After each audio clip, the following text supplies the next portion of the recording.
research group has been interested in developing colloidal nanomaterials for water treatment technologies. More recently, we found that we can develop nanosystems that contain magnetic nanophases and plasmonic nanoparticles. These two kinds of materials together in those nanosystems allows us to develop analytical platforms to detect water contaminants, namely contaminants of emerging concern.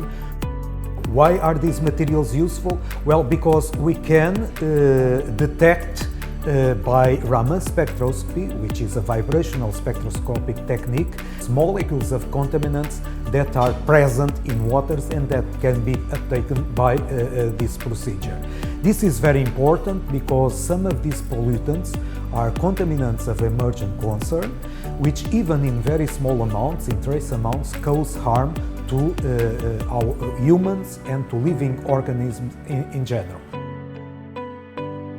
What we have hypothesized was why not merging the magnetic properties and the optical properties, in particular the plasmonic properties of gold and magnetic properties of magnetite, in order to get nanosystems that have both functionalities. One of the reasons that really motivate us in our research group is the possibility of using this technology in the near future, for example, as nanomaterials that can be integrated in an analytical kit that can be useful for the analysis of water quality in remote regions of the globe.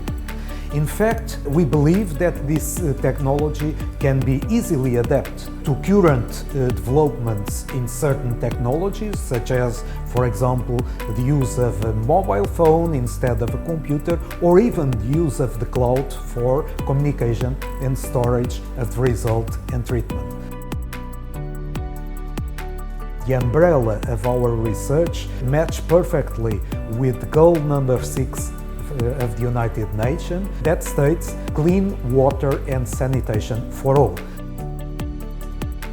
We believe that these colloidal nanomaterials are really useful for what we call blue nanotechnologies.